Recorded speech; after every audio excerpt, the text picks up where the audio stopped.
Since when has it become illegal to have an Australian flag up in Australia? This morning, we had a routine house inspection, and the first thing that the real estate said when she got to the front door is, "I'm going to have to take this Australian flag down before I can start the inspection." I just looked at her and said, "What? Okay, sure, whatever." Obviously, she proceeded to tell me that she doesn't have an issue with it, it's whatever, but the owner believes by having it up, our house might become a target. And all I could think in the back of my head was, I can almost guarantee if that was a rainbow flag for Pride Month, or if it was a Palestine flag, there is no way we'd be asked to take it down, and there's no way that she would be getting up there herself to take it down. I just would love to know, can someone please tell me, since when has it been that you're not allowed to be proud to be Australian and to live in such a beautiful country? I just don't understand how that is not allowed, and that automatically means that we've got a target on our backs, but that if we had another flag up, we would be cheered and, oh my goodness, it's so good that you guys are doing that. Please, can someone tell me?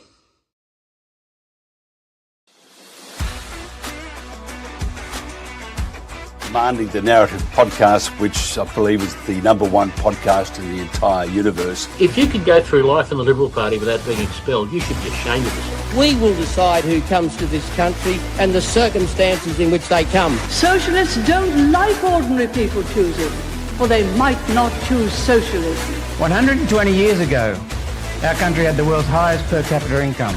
What the hell happened? The answer is Mike, because I want to do you slowly. I want to do you slowly. We're coming for you, globalist! Coming for you!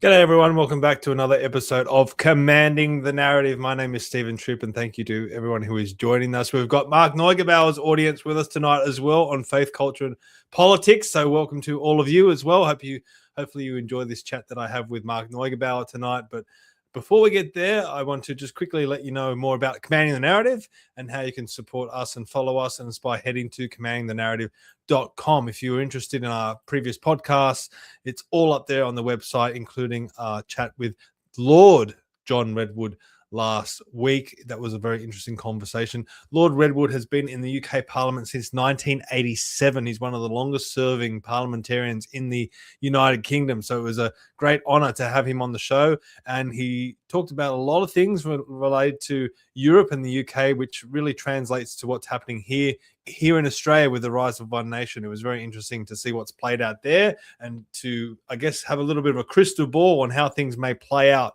here in Australia. And it's definitely shaped my view on what I might do next. So it was a great conversation. Check that one out. And also another one that I did a week before that was the conversation that I had with Ali Cook and Sue Gray from the Outdoors and Freedom Party from New Zealand. And they were talking about what they've uncovered, some documents that they've uncovered that shows that the New Zealand government tried to hide the threat or the risk of myocarditis from the COVID vaccine. So that was a very good episode. Please watch that one and share that one around.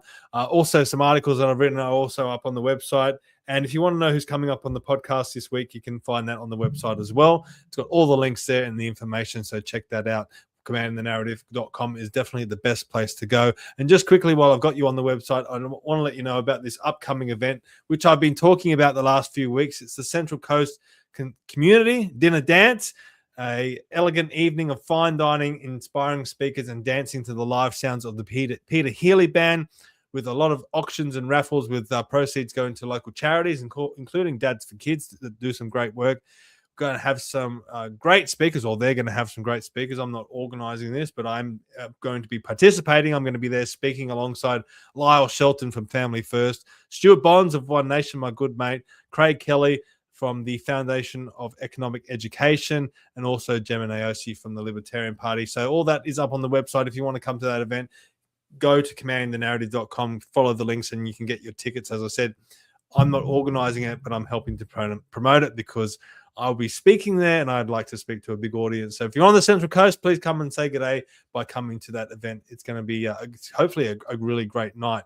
Now, also, if you want to contribute financially to Commanding the Narrative, helps us to pay the bills, the website, the streaming services, but most importantly, gives me a very warm and fuzzy feeling inside and motivates me to keep going. It's by heading to Buy Me a Coffee, and you can throw us a few dollars there. It would be much appreciated. And if you are watching on Rumble, there's a thing called the Rumble tip jar that you can also check out.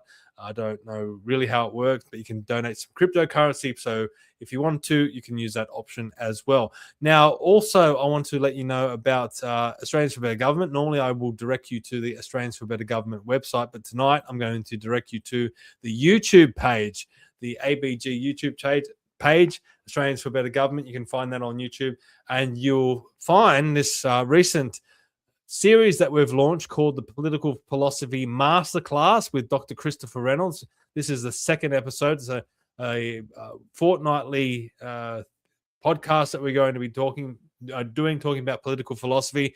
And a lot of what we talked about the first episode sparked the reason why I've got Mark Neugebauer on the show tonight, because he wrote a very excellent article about what we talked about on that. So if you aren't following Australians for Better Government on YouTube already, please do so. Check us out. And also, while you're at it, head to our website, australiansforbetter.com.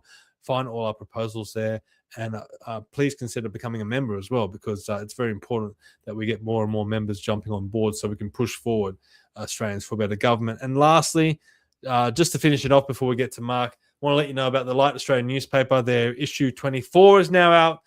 From stimulus to $1 trillion debt, Australia's economic reputation squandered. It's a really great article that I wrote. So I'm on the front page of the Light Australian newspaper, which is very exciting. I think that cover that the artwork there that they've got is probably the best that they've had.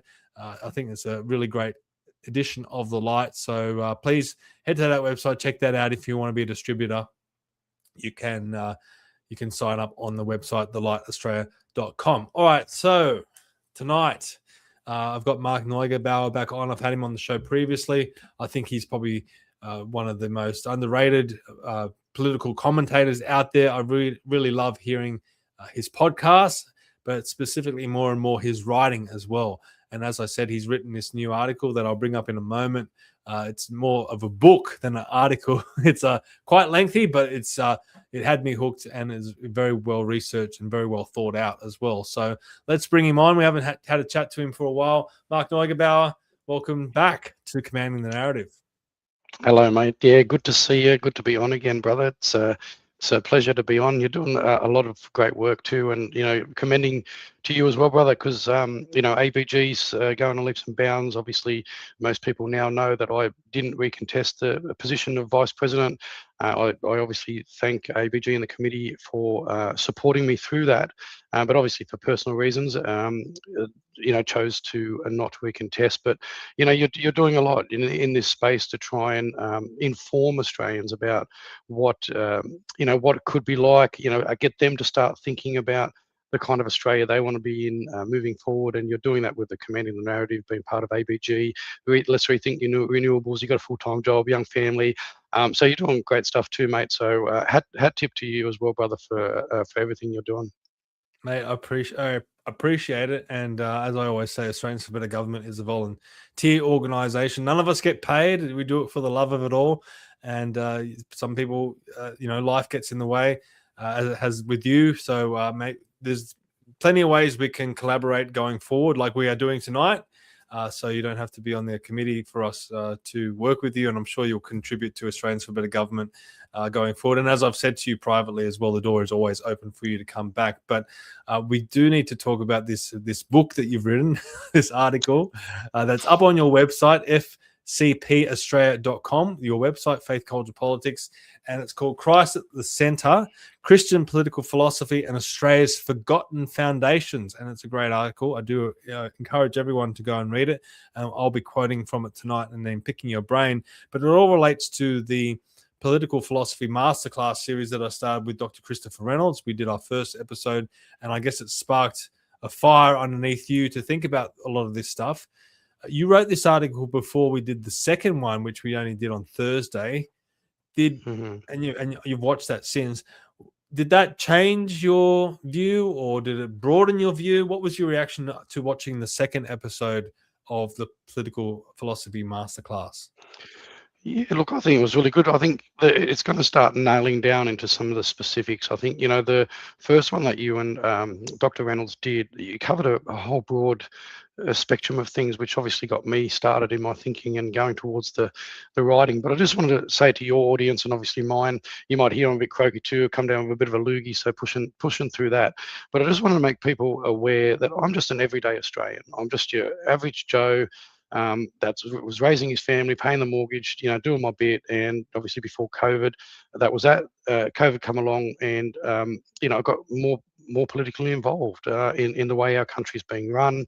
It also helped me to strengthen my faith journey as well. So I just want to, before we get going, so nobody thinks that I'm going to be rattling off a whole heap of philosophy. Whether I'm an academic and all this, I'm actually not. I'm just an average guy, and I just want the audience to kind of know that, and it's really just to spark everybody else's thinking. And this is one of the things I really like about the episode, that what you and Dr. Christopher Reynolds are now doing with this episode. About a month ago, I spoke to Dr. Reynolds because I interviewed him on behalf of Australians for Better Government, and I actually then found out that how strong of a Christian man Dr. Reynolds was himself, and we talked about this opportunity to put something like this together, even on the FCP site down the track. So I was really, really heartened to see that you guys have picked this up in regards to the political Christian philosophy kind of angle. So I think it was really, really great. So I think coming out of the second episode, I think Dr. Reynolds focused a little bit more about obviously the Christian aspect of that, and then obviously picked a few things in some of the things that I was that I wrote about in the article, and unpacked that just slightly. So it was really good to see it, and it really just sparked my own thoughts, and that's why. And the writing just went on and on as I was researching, as I was digging. It just kept going longer and longer, and I thought, oh, this is probably no one's probably going to read that, but it actually tracked quite well on X, and also my FCP site as well. So I was quite surprised how many people are actually reading it and read through it, considering its length. Man, I'm not pissing in your pocket here. I mean, when I was reading the article, I was thinking, man, everyone should be reading this. Everyone in the country should be reading this, especially the young people, to get them thinking about this sort of stuff. And the political philosophy masterclass that I did with Dr. Reynolds, that first episode was focused specifically on the Constitution and why we have a Constitution and the philosophy behind that. But we did touch on Christianity, and that is what sparked you to flesh out a lot of those points in your article. And obviously the second episode that we just did on Thursday focused specifically on Christianity and the Christian values that Western civilization have interweaving and threading out throughout its history. But I want to make it more personal with you, because I've heard you say this. You're on a faith journey. You said you came to Christianity late in life. Do you want to flesh that out a little bit more? Because you said you're just an everyday Joe, an everyday person, just, I guess, battling his way through this.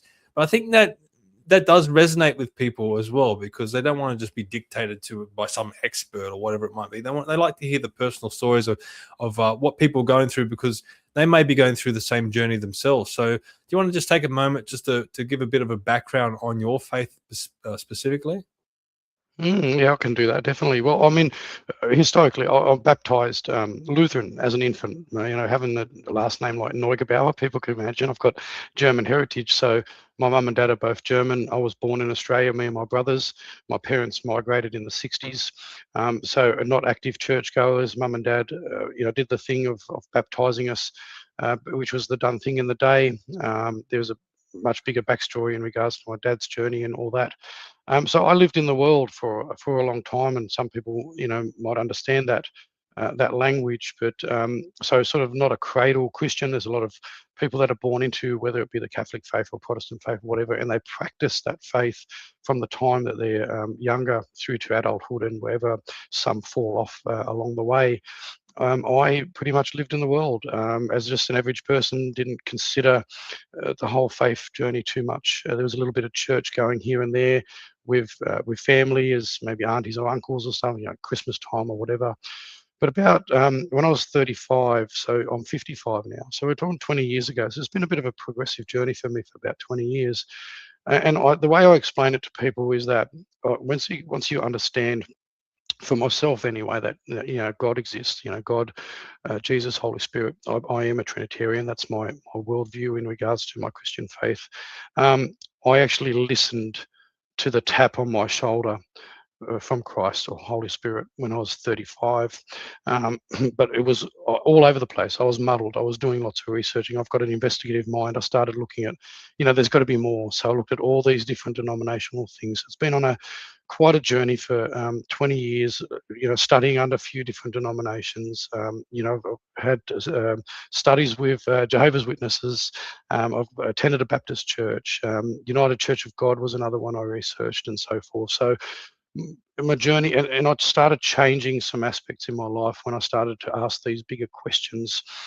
We chose as a family to start fostering, to kind of give back. It was kind of this calling for me to kind of look at making a difference there.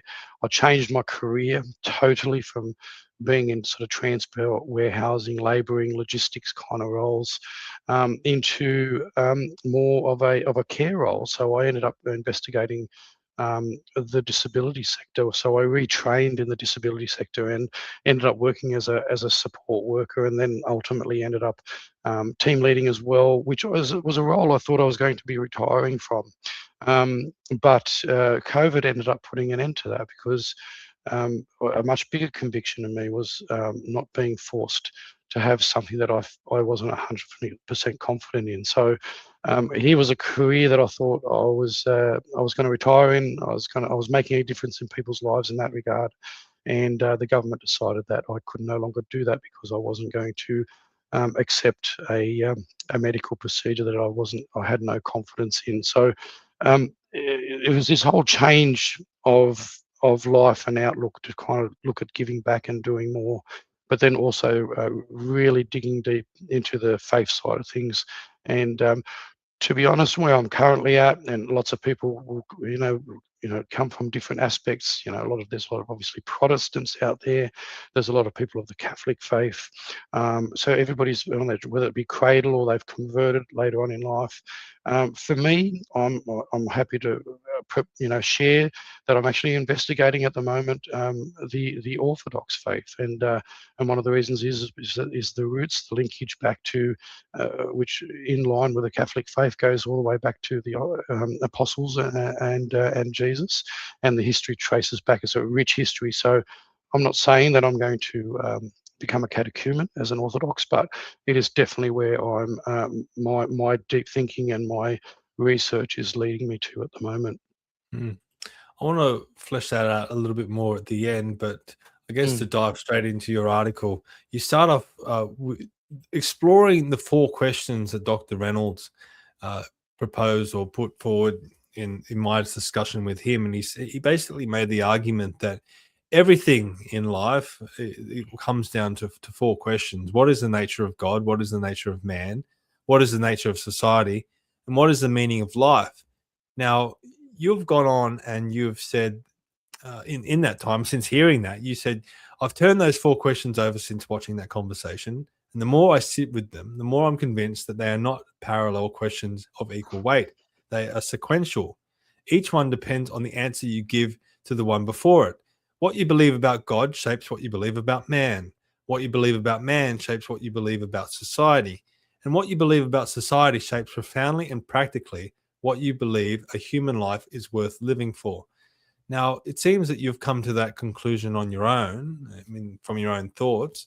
How did you get to that point? What was the light bulb moment that went off for you when you came to that thought, or that thought popped in your head? Yeah, well, I think the big thing is when you look about this whole existence thing, I come to the Christian faith and the belief in God, or and Jesus, the Holy Spirit, whatever way you want to look at it, is that you're almost then rejecting the evolutionary thinking. So we evolved out of a swamp and multi-million millennia, and somehow ended up being this intrinsic beautiful being that we are, and able to recreate another beautiful being by coming together and as husband and wife and recreating. Now, for me, that come about. For me, it's not even a question of creator or the evolutionary thinking. So when you pull that apart a little bit further, you think, well, what if you did just come about? It is much harder to accept. It's a war for a battle of the minds and power and might, and the best tribe or the best country or the best philosophy, whatever wins, and it's the power of might, as opposed to you've got this instruction from a loving creator with an instruction manual that was written over thousands of years, showing us the best way to live. So unless you start with that at the beginning, unless you start with God or creator, then nothing else can flow from there. Man didn't magically appear, which is what my worldview doesn't subscribe to that, to say man is at the beginning of that. It doesn't work, because then you're talking about that evolutionary side of things, that you've just evolved out of whatever. And I get there's arguments for both. There's where'd you come from? How did God get about? So all these questions are much deeper. But for me, being a Christian, it has to be in that sequence. It has to be, God at the beginning, the creator. We're made in his image. And then from there, obviously man, and then without the thinking behind the instructions that were given to us by our creator, out of that comes then, I guess, the philosophical thinking in regards to, well, how do we run our society, and then ultimately, or our cultures, and then out of that, the society and cultures then comes, well, how do you best get governed in an imperfect world for imperfect humans? So it has to, in my mind, it just made sense to take that, rather than being all muddled all over the place. It has to start in that sort of ordered process for myself, anyway. For me, it shows, with the framers of, the American Constitution, even the British system with the Magna Carta, and our Australian system as well in the beginning. Although Dr. Reynolds disagreed with this a little bit, he said there probably wasn't enough Christian phrases in the Australian Constitution. Although I've heard other people say that they viewed the Australian Constitution to be the most Christian, but I guess everyone's got a different opinion. But I guess my question to you is, a lot of the people that were in charge of framing this stuff did have that Christianity going through them, and that theology that was going on in their own minds. We seem to have lost that in the country, and you spoke about that in your article. You say here Australia has a constitution. Hold on, it's just disappeared on me. Australia has a constitution. What it has never quite had is a constitutional philosophy, a coherent, articulated account of why the structures exist, what they are protecting, and what vision of the human person they are built to serve. We inherited the machinery without the manual. And when the machinery is under pressure, when the emergency comes, when the premiers reach for the decree, when the parliament stops sitting, there is nothing in the foundations to push back. No angels, no Augustine, no Madison, just power and the convention that it will restrain itself. So I guess for the argument that you're making, that is that we've lost, or we never quite had, that fundamental understanding of what Christian values are and what a Christian society is. A lot of people nowadays just think, oh, well, it just means that there's a lot of Christians living in the country, and they point to the fact that the census is showing that Christianity is falling, and they're now saying, oh, well, maybe Australia isn't a Christian society anymore. They're missing the point. It's not about how many Christians are in this society. It's about the Christian values that weave through the theology and the philosophy of that society. Do you want to expand upon that? Yeah, and I think it's worthwhile making the point too. There's quite a few agnostics and also quite a few atheists. Like me. Yeah, that actually see and have done their own research and looking back in history, that actually agree that they don't necessarily believe in a God or a creator or that, but they see the value behind the Christian ethos that has built, Australia, but before that, a lot of other countries, and the values that have come from that. So there's a lot of people that don't necessarily agree with the Christian faith or other faiths or whatever, but that they do actually understand and believe that the Christian ethos is fundamentally a sound and strong one. And we're talking back before, you mentioned about that we're about 96% Christian at Federation, according to census data and stuff like that. And the latest it'll be interesting to see where we're at the next census, because the data that I showed was from 2021. It showed 44%, which obviously is now sort of, it's not a majority anymore in this country. It's still substantial. It's still quite a number of Australians identifying as Christian. It'll be interesting to see where the data lays, whether that number has reduced even further or whether it's plateaued out. But there's also been a lot of, over the last 30, 40 years, and this article prompted me to do a bit more digging and go further and unpack it even further about the influences that have affected the reduction of the Christian faith in Australia, but across the rest of the Western world. And as I explained in a couple of my other articles about who funds the attack on churches and who funds the redefinition of sex, there's actually quite a bit, and this is again fully linked and researched.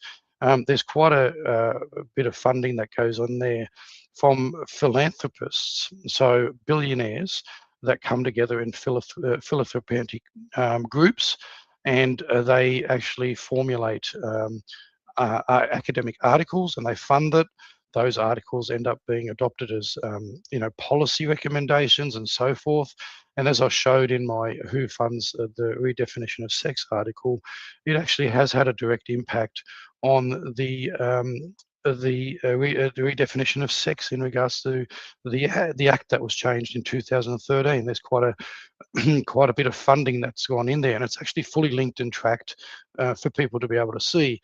So there's actually been a purpose, and one of those billionaires is actually actively funded the undermining of Christianity and Islam and the Jewish nation. You can see the funding has actually gone into groups to encourage them to have a better light and a more softer approach in regards to the LGBT push. And this is not an attack on individual people of the LGBT faith or whatever your view is on that.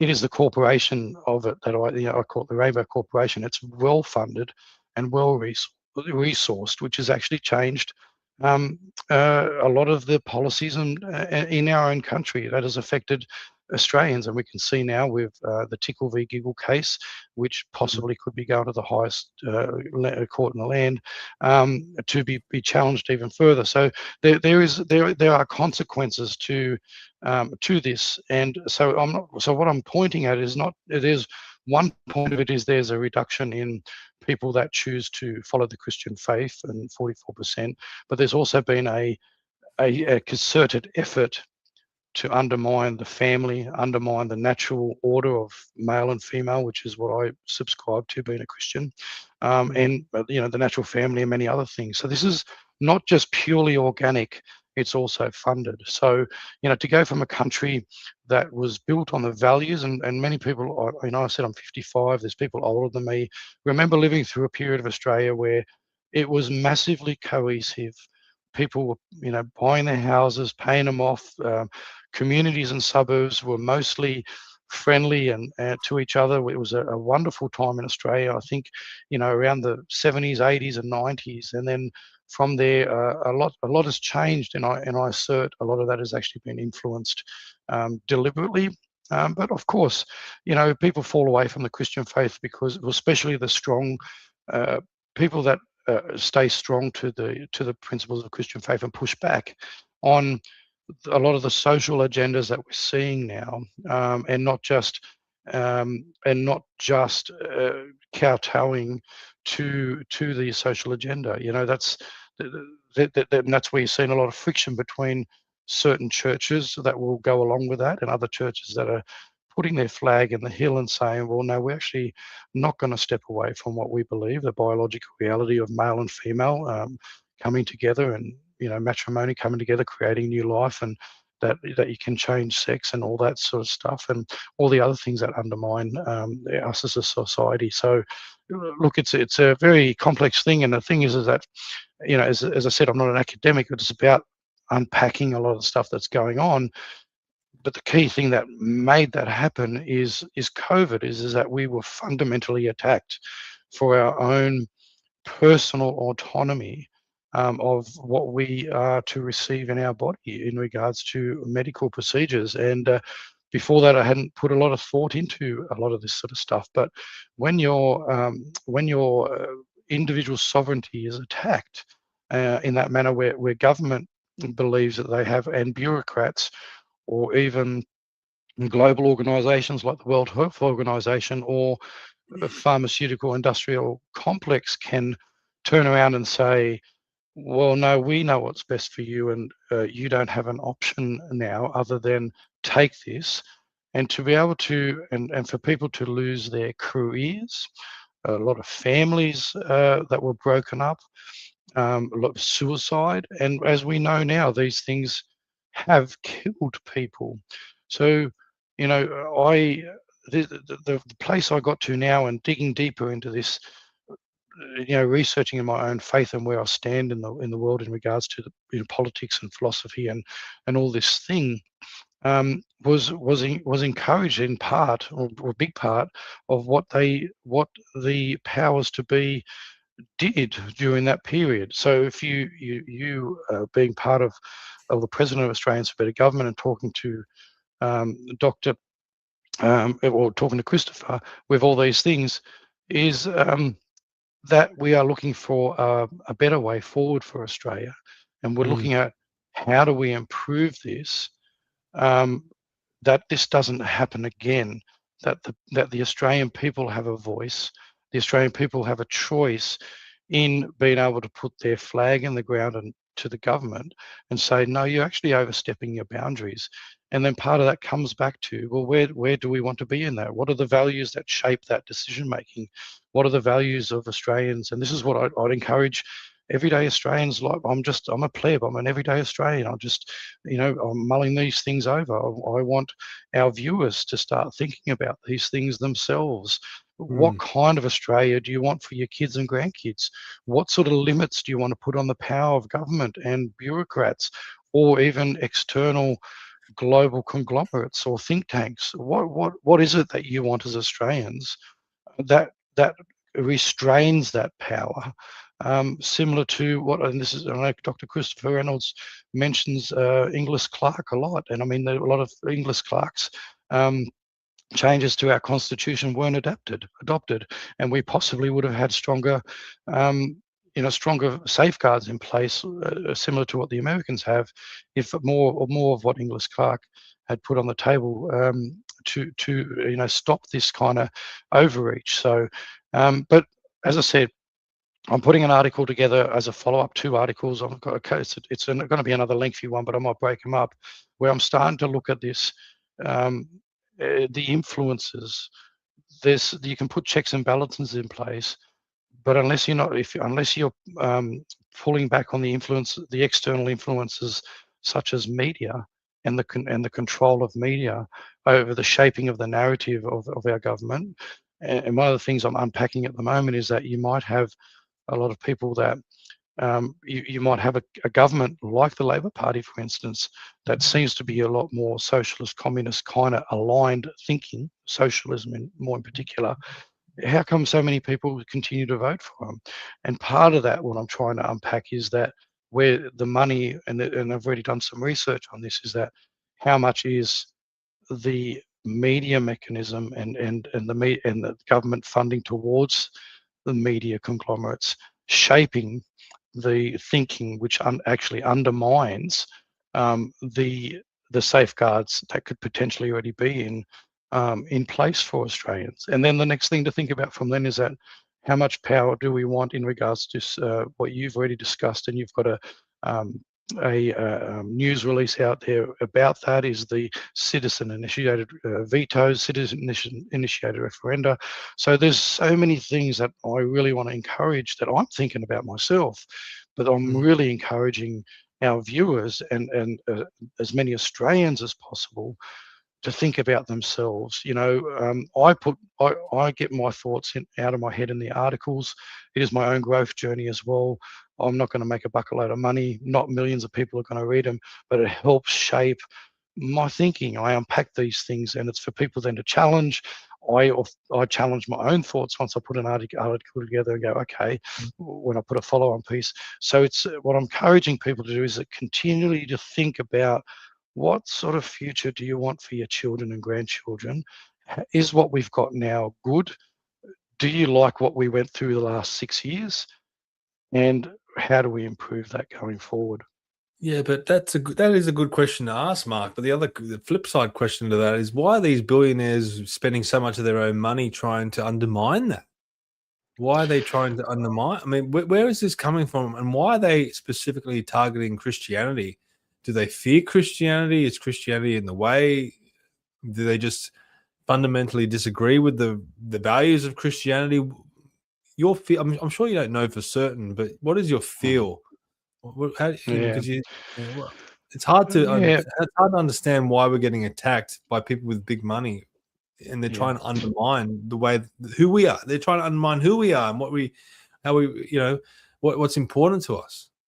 And this is and I've tried to deliberately be a bit more careful with my articles when I put them together, rather than focusing and automatically coming out and saying it's one person or one group of people. And I've done research. Obviously, we've heard lots of people that watch your podcast here and mine would understand the influence of massive financial conglomerates like BlackRock, Vanguard, and State Street.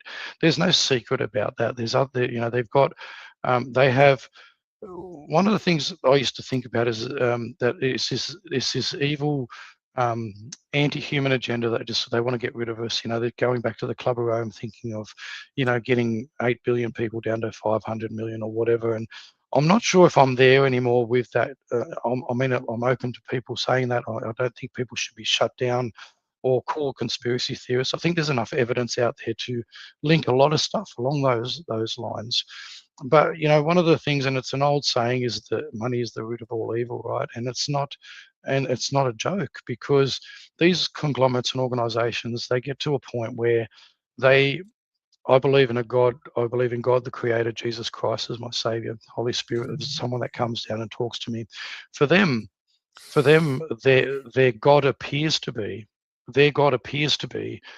money and continued wealth creation, and being able to assert their power and thinking over others. They've got themselves into those positions for whatever means, whether they've just inherited that along the lines, that they've hung around the right circles, they've been educated in a certain schooling system which props them up to then become very wealthy and well connected.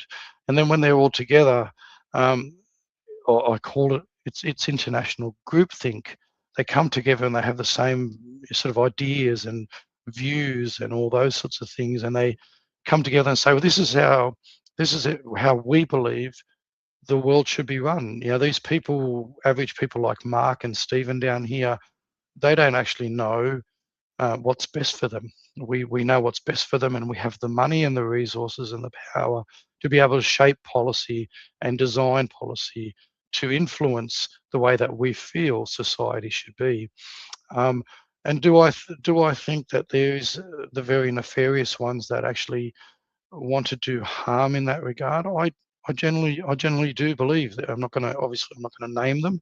People can name them themselves, but I do genuinely believe there is a number of people that want to use that money and that wealth and connection to physically harm and murder people within the global population. Now, some might argue and say, well, they're misguided in their thinking, and they're doing it because they believe it's for the greater good. They believe they're actually doing the rest of humanity a great service. So survival of the fittest and the strongest, and we'll design ways that we can get rid of the ones that aren't. This might be their thinking. So look, do I believe that exists? Absolutely. the funding in regards to undermining the Christian faith. Look, one of the funders is openly homosexual men. They obviously want to focus on what they believe their cause is, and they see the Christian faith as, or many that stand with the Christian faith as someone that stands in the way of the progression of the LGBTIQ agenda, corporation, and people. I mean, this is for people to think this is just an organic thing. And I've openly said I have absolutely, as a Christian, we're called to love our neighbours and everybody.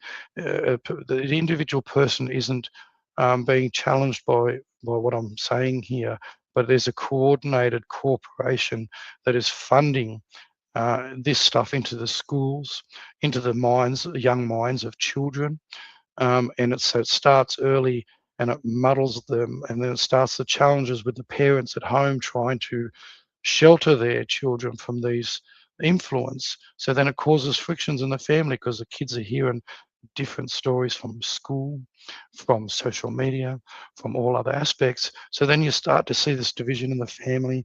And I assert, and I've shown that funding is actually deliberate, and the funding's going into churches, into church groups, to fund groups to water down the views in regards to same-sex marriage or the LGBTIQ agenda. So to me, do I believe it? It's a much bigger. It almost requires a full episode to unpack some of the things around that, right?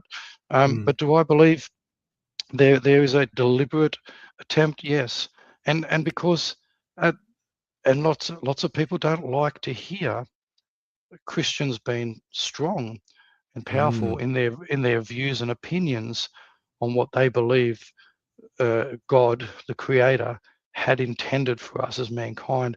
And I make no apologies at all in my conversations that sex is male and female. We were designed to come together. We were designed to come together to create another human life. Now, just think about that.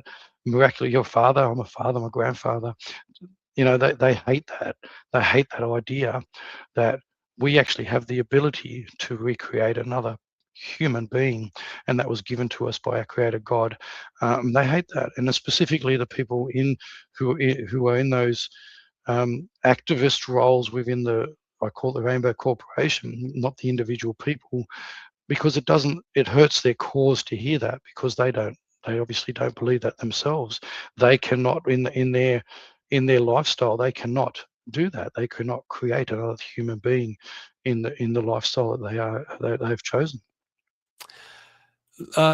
Look, not just the money, but there is intimidation going on. As you said, there's a lot of people that feel they can't express their Christian views as freely as what they may have done in the past. And actually, John the Boy, who's watching, sent me through this article from the Canberra Declaration. It's the Australian Christian Freedom Index, and some of the facts that it's got here, based on 10,808 Australian Christians surveyed, which is a big poll. I mean, a lot of the polls that you see in the news are only about 1,000 people. This is over 10,000 people. 92% it is said it is riskier to publicly affirm Christian beliefs than 5 years ago. 73% felt pressured to keep their Christian beliefs private. 42% experienced hostility, threats, or harassment for expressing a Christian worldview. 25% were denied opportunities to work, volunteering, or leadership because of their beliefs. And 74 laws have been enacted over the past 25 years that have narrowed Christian freedom in Australia, with nearly half of those laws passed in just the last 5 years. So you mentioned the money, I mentioned the intimidation, and this article is now talking about the actual laws that are going through to silence Christian beliefs. And I can only think back to Israel Folau years ago when he expressed his view. A lot of people thought it was an abhorrent view, or they rallied against it, but it was his Christian view, and he should have. My view is whether you disagree with it or not, if that's his religious view, we should have religious freedom. And if it's a Christian society, then if he wants to put those views out there, then it's up to the person hearing those views to accept them or to not accept them. What's your feel? I mean, you're a Christian. Have you been feeling this intimidation that is represented in some of these figures that I just put on the screen? Yeah, look, I'm aware of it. I did share that another article on my site. I unpacked that Freedom Index a bit as well, and yes, I'm fully aware of it. But look, years ago, I probably would have said I would have felt intimidated myself to speak out about this, but I. I'm no longer. I mean, we need to be courageous and speak into these topics. And but yes, it's definitely happening. And yeah, like Margaret Court, great tennis player, she copped a lot as well. We're seeing laws change, and it hasn't come so far here in Australia yet, but it is coming. But in the UK, there's examples where it's already happened, where people have been charged, possibly jailed, for praying silently in their head outside of an abortion clinic. Now, abortion is another thing that Christians, strong Christians aren't afraid to speak out about. Personally, my personal view is I believe life starts at conception.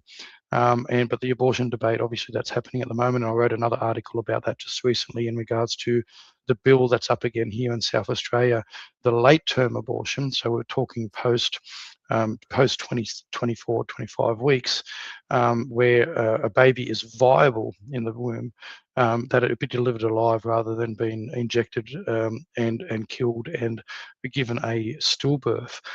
So the conversation is very broad in regards to believing in conception, but also whether I think there's also a lot of non-Christians that actually would struggle with the idea that a healthy 24-year-old baby in the womb is being killed, where the option is available to allow that child to be born alive because it is viable outside of the womb, and that is happening according to numbers that are available. And I put that was quite another lengthy article I put together.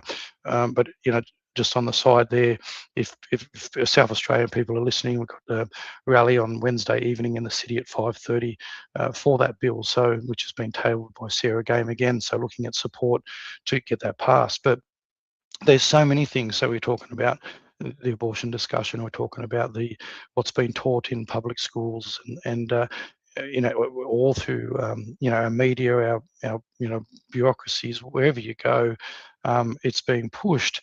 And but yes, those freedoms are more and more being restricted. Victoria's got some laws in place in regards to praying away from an abortion centre, and be able to be charged for that. So, when you consider where we've been as a country that was founded on the Christian values, and no one can mistake the benefits of the Christian values that have actually, benefited Australia in that. I mean, I could talk about that shortly and give you. Most people would already know that, but go through a bit of a list to show what Christianity has actually brought to Australia and the West. But yes, the attack is it is creeping up, and it is relentless. And I think that when you look all through the world, even through our media, there's a lot of focus on conflicts around the world. If you have a look at the Open Doors data, you'll see that over 388 million Christians are still living under persecution around the world and being murdered, being hacked up, being shot up in very hostile countries.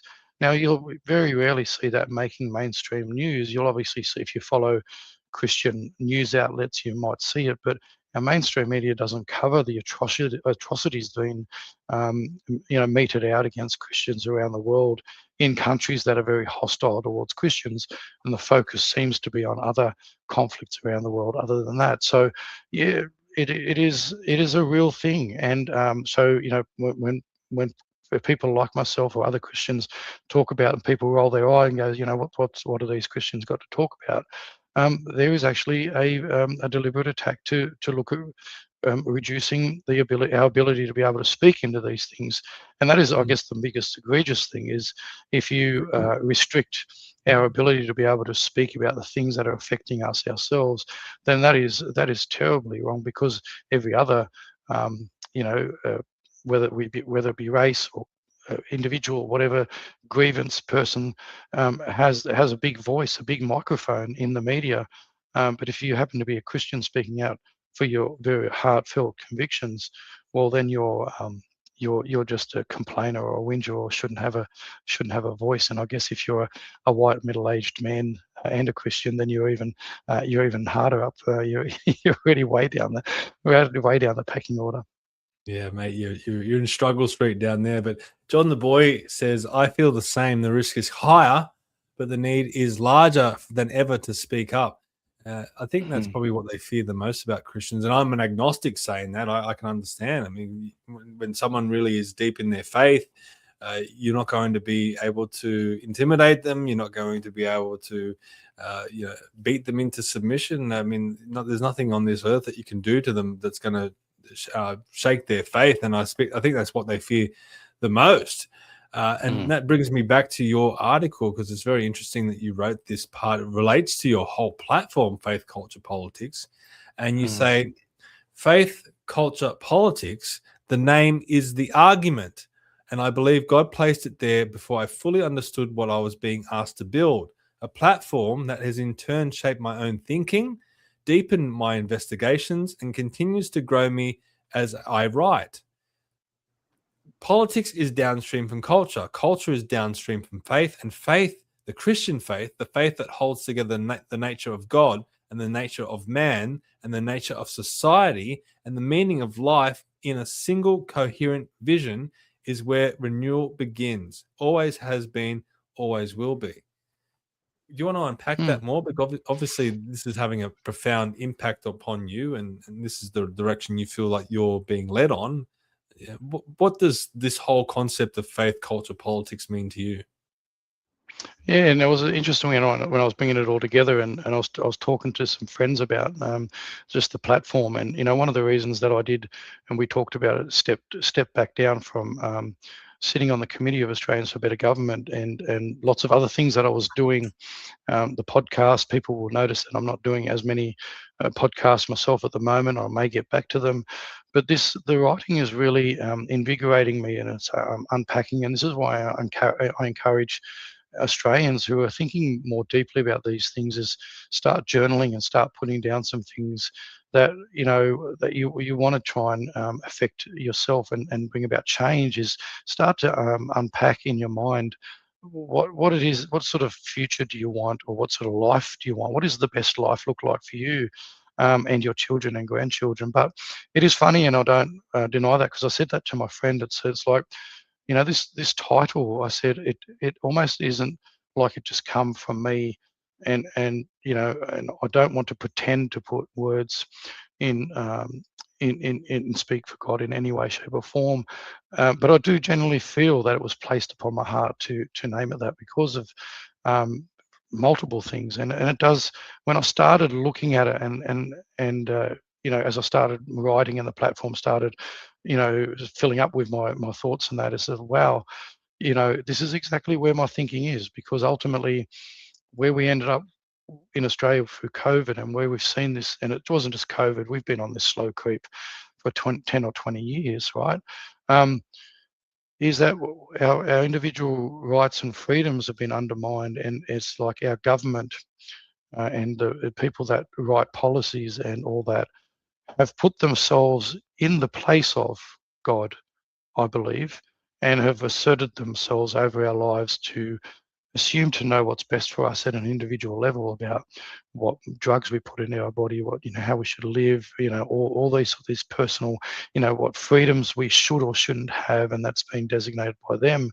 And so it started making me think a lot deeper about that, and it genuinely does just roll on from that, and not too dissimilar to the 4 points that Dr. Christopher Reynolds puts. Is that just makes sense to me, is that fundamentally for me is the Christian faith shapes who I am, and then downstream from that, obviously, if you do believe in the the philosophy and all that book brought it about, then downstream from the actual faith is then is the culture itself, society. What do we want as people? How do we want to go forward in these interactions that we have in each other and with each other and as a society?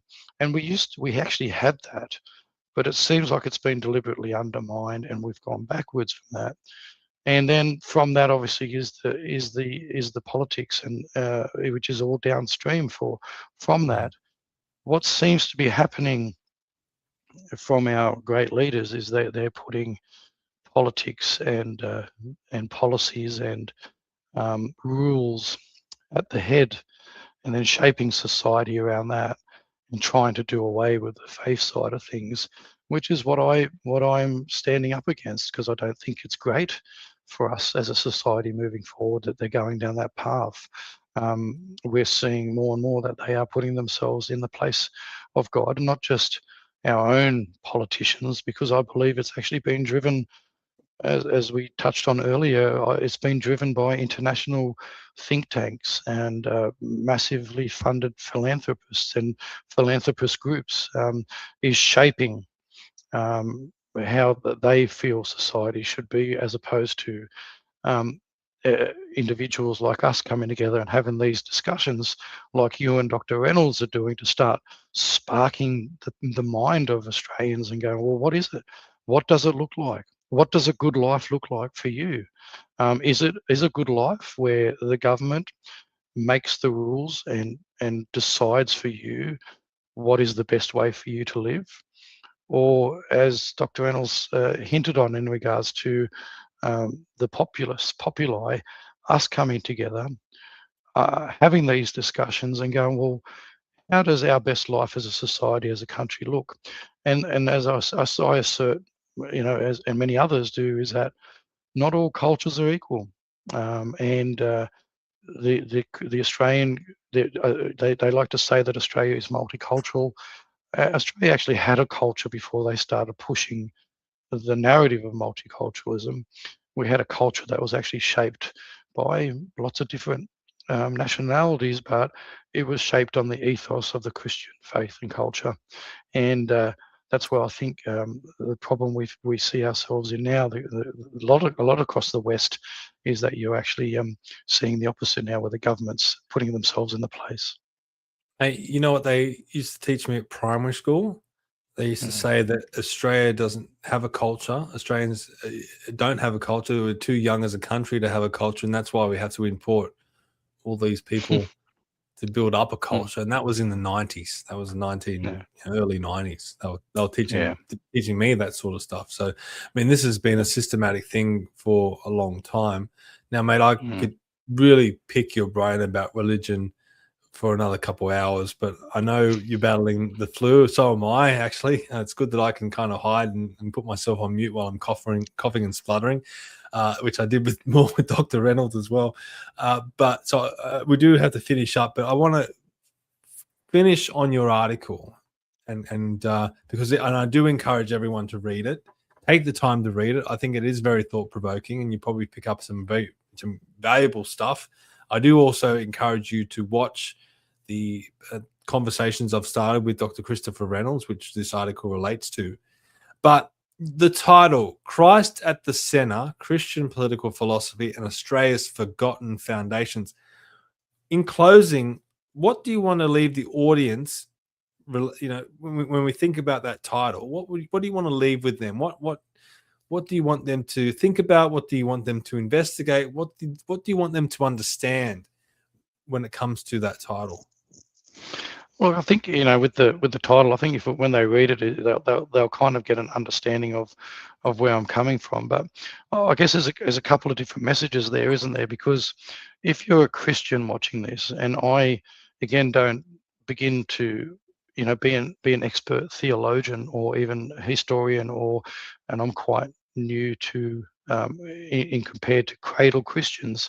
I don't come here saying that I've got the answers for everything, but what I do know as a Christian, what I've learnt myself, and if you're a Christian watching, one of the big things that really has impacted me profoundly is my personal connection with the Lord. If you are a Christian, is that praying daily and regularly in your own space with the Lord is massively important. I've found, since I've gone into that personal space and prayed more regularly and had that personal connection with the Lord, things are formulated a lot better in my life about the kind of person that I also want to be personally. But also I want to remind you that the Christian faith is really the only faith that says, "Come to me freely and willingly." There's no compulsion. There's no warrior ethos behind the Christian faith. You're called to come to Him freely. You got free will and choice to come to the Lord and to God in the Christian faith. And so do that. It is your choice. Continue to grow in it. Get yourself into a community that shares that strong. We talk about how we're under attack in regards to speaking out about certain things. So if you are a Christian that does feel compelled to talk into these things that are affecting our society, surround yourself with strong people, not just to build you up or agree with everything you say, but also strong Christian brothers and sisters that can also rebuke you if you're on the wrong path and wrong thinking. And I leave myself open for that, as I am far from perfect. I'm a sinner. I'm a flawed human being, and only through the grace of God am I saved. And so it's really just having that humility to say, surround yourself with people. And for me, I'm understanding a bit more about. For a long time, I pushed back on the whole idea about church. I do think it's important to hear if you've got a church, and in particular ministers or priests that would talk into and challenge the stuff that's going on in society, then I think you're on a good path. If you have pastors or priests or whatever that are largely silent on a lot of things that have undermined the Christian faith, then it's a bit of a concern. So I really just want to be able to have the fellow Christians understand, continue to build yourself up through the Lord. For people that are agnostic or atheist or don't really know where they are, I encourage you just to have an open mind. Be yourself, and think about, unpack these things, and don't be swayed off by negative feedback and thoughts from other people. If you're exploring what it means to live a life, a Christian life, I unpack some of these things, and unpack it because you're genuinely thinking about wanting a better future than what is currently on the table in the way that we're being governed in this country. Have a bit of a think about what it is that you do value, because it's easy to say that you value your mortgage, money, a car, boat, or whatever, but strip it further than that. And what does it mean to kind of just live, enjoy the company of others, and enjoy the environment, get out there and smell the fresh air and everything else like that, and don't be captured and bought into the world, the material world. Just have a look and see if you might find something that you like. You might not become a Christian, but have a look at how it can improve your life, and what's the life you want moving forward. Mate, I'm going to finish up with some word association just for a bit of fun. You can choose to answer these as briefly or as long as you choose, but I've put it into Grok. I've said I'm going to be interviewing someone about Christian values in Australia, and this is what it spat out at me, okay? So first one's Scott Morrison. Well, fake Christian. Yeah, okay. Family. Everything ordained by God. Okay. Margaret Court. A battler, and someone who stands by her convictions. I think, if you look at Pauline Hanson's been in the media a lot lately, and people look at Pauline, that's been in the media for so long. She's tenacious. She's a tenacious lady, and Margaret Court is the same in regards to her Christian faith. So, I think she's. Yep. Well, we've got Pauline Hanson on the list. Is there anything that you want to expand on that apart from tenacious? Look, I think, she's got a lot of guts. I don't know where she stands in her worldview. I don't think she's openly confessed a lot of that, but I do know as a person, she appears to want the best for the country. She's a battler. She's an everyday Aussie like us that had a shop. She had her own business and saw something fundamentally wrong with our country. No different to what I'm at the stage I am now, 6 years post COVID. I I take my hat off to someone like Pauline that has actually seen a lot of things that were wrong in this country for the amount of time that she has. Do I agree with everything that she might say or what her party says or whatever? But I don't think you can write her off or dismiss her contribution to the political landscape over the time that she's done it. So I think for that she needs to be commended for sure. Okay, a couple more. Same-sex marriage. Yeah, look, I voted no personally. I don't have a problem saying that, and it means nothing against people of or homosexual people at all. It is purely comes down to my faith and my belief in my Christian faith, but also personally biology. We ordain. The Bible says, you through God, man and woman was created, and it is only through man and woman that we can recreate new life moving forward. You strip away all the technology, everything that we've created as man. We might have IVF, we might have all this, but everything was already in its place before man was able to improve things so children can be brought into the world. It is the only way that can produce. So, that's where my stance was on it. I mean them no ill will. I believe it was captured. The ethos of marriage was between a man and a woman. There was lots of other options. I believe it was part of this slow creep into where we find ourselves now with a lot of other social agendas. Okay, last one. The big one, Anthony Albanese. Yeah, look, it's very disappointing that we have someone like Anthony Albanese as our Prime Minister in this country. If you follow historians and writers and that, they openly know that he was openly involved with the Communist Party, strong unionist. He was a party machine, part of the party machine all his life. It's how he's got there where he is. I really feel, and again, I'm not going to say anything disparaging against him, very nasty. That's just not the way I am. I just feel that him and his party have let Australian people down immensely. And that's not to say that Liberals are any better than the others. Politicians spruik lies. They tell the constituents what they want to hear before elections and all that. But I think Anthony Albanese and the Labor Party has been caught out quite big since the last election. And I think more and more the way that the polls are showing, and One Nation's really chomping at the heels, is really showing the dislike and distrust in Anthony Albanese as an individual leader, but also as a head of his party. So yeah, disappointing. Yeah, there's a lot to be disappointed about in this country at the moment, but hopefully we're reaching the bottom of the barrel. It's the only way is up from here, and I'm sure it will happen with good people like yourself out there, Mark, doing the work that you do. So I encourage people to follow you on X. You're also on Facebook and other social media as well. But if you want to type in Mark Neugebauer, no doubt it's going to come up.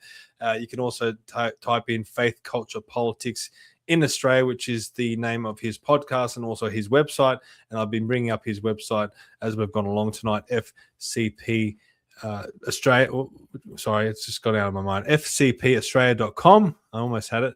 You can follow all Mark's work, his articles, and his newsletters as well. He puts out a very good newsletter, so you'll get everything that he's researching and mulling about and thinking about. And as I said, mate, I could probably have you on another couple of hours to talk to you about religion and hear your thoughts about it, because it's very interesting to me. I do like hearing about it, but maybe we can do this again in the next couple of months, or whatever it might be, and pick your brain some more. But thanks a lot, mate. It's been a pleasure having you on the show tonight.